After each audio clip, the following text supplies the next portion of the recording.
The sky bled, the earth trembled, and for the first time in the history of existence, there was a king. His name was Cronos, and the world he inherited was young and vast and entirely his. But power won through violence has a memory, and the curse his dying father left behind was already counting down. Most stories about the Titans treat them as villains, monsters swept aside so the gods could rise. But that is not the whole truth. Before the Olympians, before Zeus, before any of the gods you know by name, the Titans ruled for an age so long, so vast, that human minds can barely hold it. They were not evil. They were the first.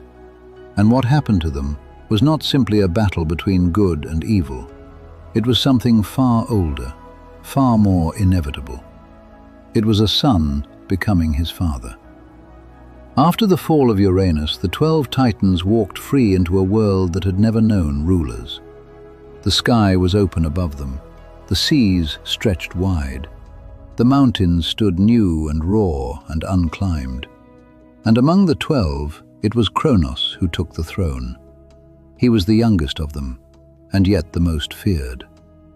There was something in his eyes that the others recognized without being able to name it. A coldness, a patience, a willingness to do what others could not. He had held a sickle against his own father. Which of his brothers and sisters would dare challenge him? None. So Cronos ruled, and beside him he took his sister Rhea as his queen. Rhea, gentle and deep and vast as the mountains themselves, loved him. And the age that followed, they called it the Golden Age. Understand what that means. The Golden Age. Not silver, not bronze, not iron. Golden. The first age of the world under Titan rule was, by every account, a paradise. Humans lived without toil, without suffering, without the weight of old age pressing them toward the grave. The earth gave freely. Harvests came without labor. Rivers ran clear and cold and full. There was no war, no law because none was needed, no greed because want did not exist.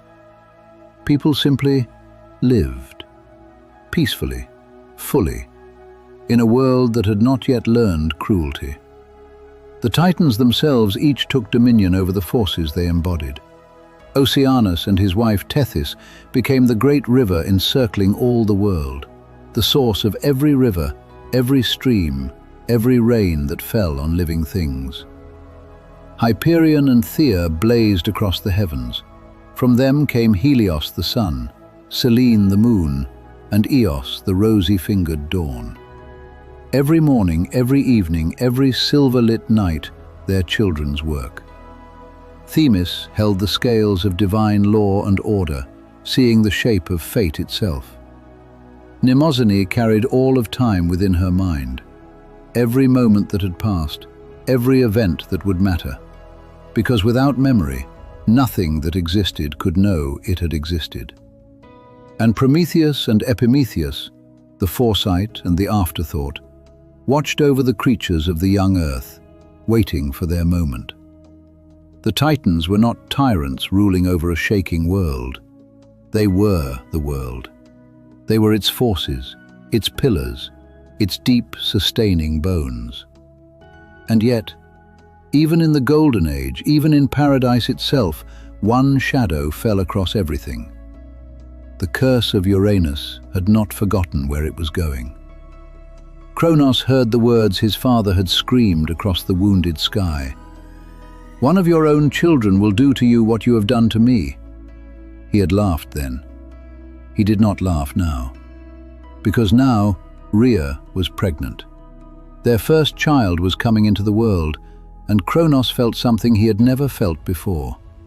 Not doubt, not love, not wonder.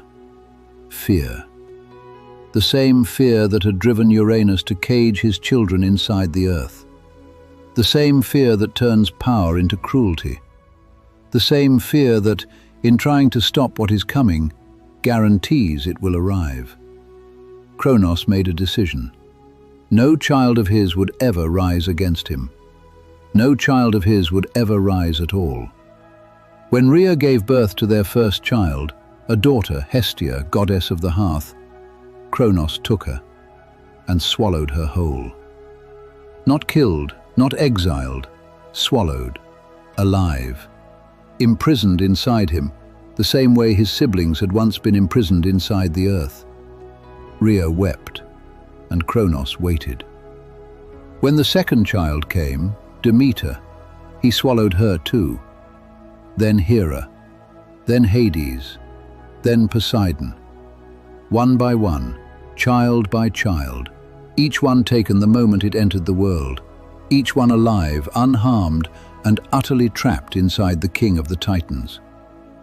He told himself this was wisdom, necessity, the price of order. But the earth remembered what fear dressed as power always leads to.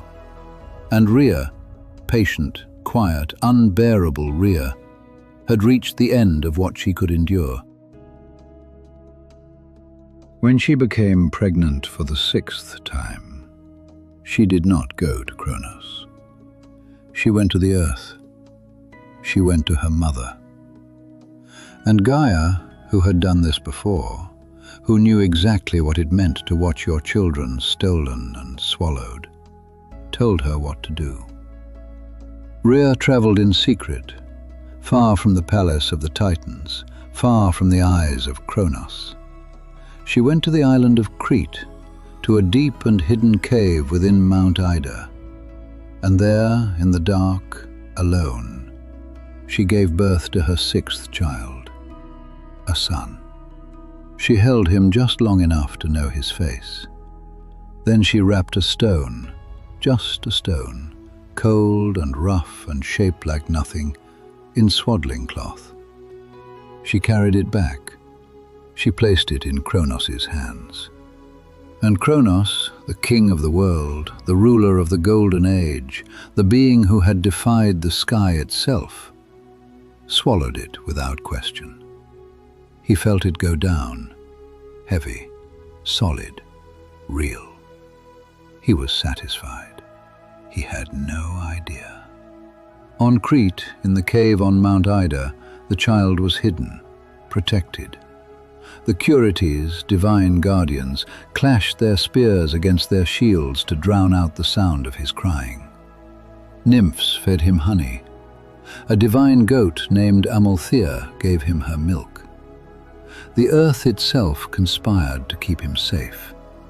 And the child grew, strong, fast, burning with something that had no name yet. His name was Zeus. But here is what the story of the Titans truly teaches us. It is not about the fall. It is about the pattern. Uranus feared his children and imprisoned them. Cronos freed those children and then imprisoned his own.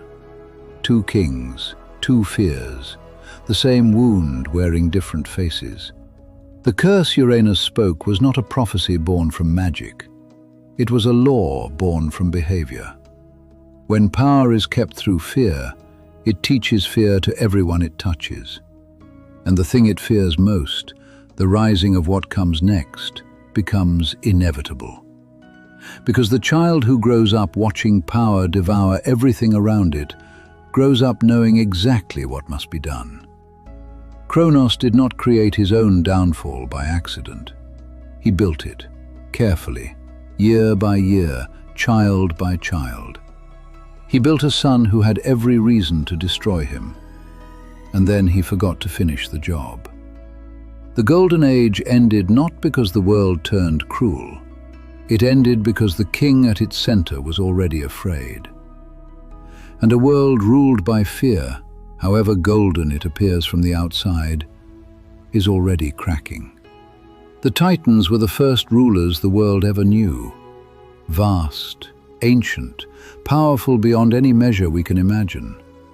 But in the end, they fell to the same thing that topples every empire. Not an enemy from outside, a child from within. A child who had grown up in a cave, fed on honey and goat's milk, raised by the earth his mother loved, raised slowly into thunder. And somewhere on Crete, a young god opened his eyes, and the golden age began its final count. In the next chapter, Zeus makes his move. 5 brothers and sisters pulled from the belly of a king. A war that shakes the foundations of the earth for 10 years. And a punishment so total, so absolute, it remakes the shape of the universe. The Titanomachy is coming. The war of gods against titans. And nothing will ever be the same again. Stay with us.